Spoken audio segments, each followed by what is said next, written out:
Today we are here with Mr. Andras Jenei, Senior Energy Advisor for the Hungarian Ministry of National Development. He is an expert in energy policy, unconventional gas exploration and energy security, particularly in Eastern Europe, the Soviet former Union and the Caspian region. So to start with, we know actually Eastern Europe is leading the shale gas revolution, basically to establish more energy independence from Russia.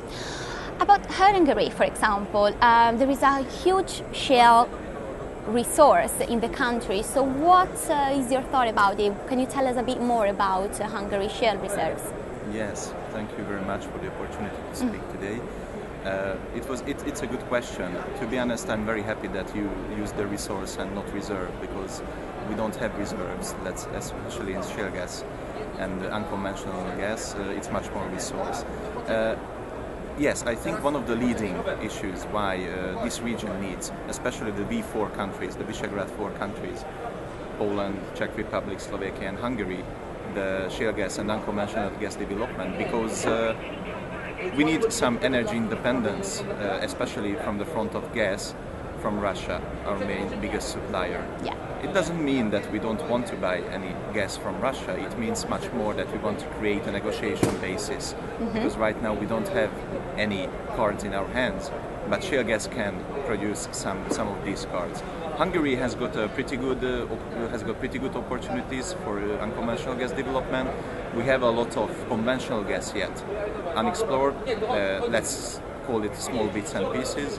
We have a lot of tight gas and a lot of BCGA, or let's call it shale gas, deep basin, high pressure, high temperature systems. Yet it's pretty hard to explore it. It has got some technological difficulties. I think the shale economics of Hungary has got a pretty good pricing system. We have a pretty good price in this region for the gas, which means high price, which is good for the industry. We are well interconnected, so like for example Poland has got some issues with interconnections and with gas pipeline systems. Hungary is very well interconnected. We have one of the biggest storage capacities in Europe. Compared to our size and to our demand, our storage can cover our demands 60% right now for a year, so it's really high. So together with this shale gas developed in Hungary can be a pretty good thing. That's good, and that sounds really interesting. And how is the government kind of supporting these potential developments? I think the Hungarian government from the politics level is becoming very supportive towards shale gas. I wouldn't say that it's that supportive as, for example, in Poland, but we are on the right path towards for creating a better environment for the industry. Hungary just announced in August the first bidding rounds for concession tendering in Hungary for hydrocarbon and 3 geothermal blocks, which ended by the 15th of November, and we had some companies to bid. Of course, the first round is always about knowing the environment, especially for the operators. So we didn't expect that much bidders, but for the next round we are really looking forward, because we will reshape this concession tendering process. We don't see yet in which direction, but I think to the direction which will create a better environment, a better investment environment for the industry. So I think Hungary will, the Hungarian government on the policy level is very supportive, especially the Ministry of National Development is put shale gas development and unconventional gas development in the Hungarian energy strategy, which was written up to 2030. Also, we are expecting Polish shale gas coming from 2017 through our pipelines, North-South interconnector. And also, I think we have pretty good opportunities to get ourselves understood with the environmental policy maker and regulator, because we had some issues with the environmental policy maker, but right now I think we can overcome these with talks, with negotiations, with studies, and so on. And also, we are following pretty closely what's happening in Brussels and the European Union. So, which direction we will go with the environmental impact assessments and so on. So, we're talking about opportunities now, but let's move on to the barriers that the shale industry could face in Hungary. Are there any main challenges and barriers, and how can operators and investors overcome those in the country? Of course, there are barriers and bottlenecks as in every country. I think in Hungary the biggest barrier was until now, in the past 3 years, we had a granting moratorium under 2,500 meters for hydrocarbons and geothermal. It was mainly because of the issue of the new concession licensing process, which we had to work it out, which was a very hard job, to be honest. And this froze the development for 3 years. It doesn't mean that the existing licenses, of course, the work and the jobs have been done as far as we saw it, but the new developments are slowed down. The second bottleneck can be, I think, as everywhere, is the differences of interest of the government, the state, and the industry. Of course, the industry always wants to pay lower taxes, lower mining royalty. They would like to be left alone in the exploration phase and mainly left alone in the production phase. But of course, the state has got its interests. It's the state's owning the mining, the resources, because they have to. The state have to be responsible for the people, because the people are owning that from a point of view. So the state always try to get the most out of this business. Now, the main issue I think we have to understand, and we have to make to understand all the governments and also the industry, that governments should give very low taxes and very low and good, not subsidies, but let's say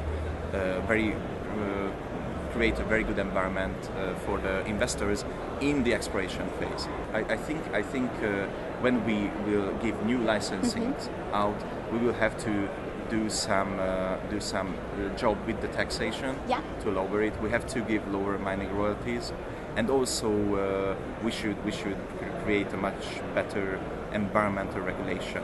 So we will have to speed it up, because I don't think so. It's a viable issue that Europe is heading towards, and it was a little bit of the Hungarian regulators' point of view also, that Europe is heading towards the well-based approach, especially with the environmental impact studies. I think we should do a play-based approach, as they do it in the States, as they do it in Canada, which two countries have the biggest experience in shale gas development. Adapting it for the European environment, because we know it's a bit different as well. So just the last question, because we remember, I mean, a couple of years ago, ExxonMobil quit exploration activities in Hungary. What's your thought about it? What are other majors or companies interested in unconventional resources in Hungary? I think the super majors are, they can create a good business plan for unconventional gas or oil development. It's a pretty hard issue for them, because they have certain risk margins which they reach, and then they just quit a project like that. That's why it happened in the United States with the smaller players, with the independent players who are much more flexible in these issues when they have to make the decision, should we go forward or should we quit the project? Now, Exxon quit the project in Hungary for different reasons. I don't want to go into details, but pretty much the reasons why they quit Poland also. And I think we are waiting much more, not the super majors, but some of the majors, and let's say the middle-sized operator companies, independent, or a lot of NOCs, for example. So, for example, Nafta Industria Serbia is investing a lot of money into Hungary. They have 2 joint ventures right now, and hopefully for the next concession rounds, we will see these type of companies too going for the bidding of the new hydrocarbon license areas.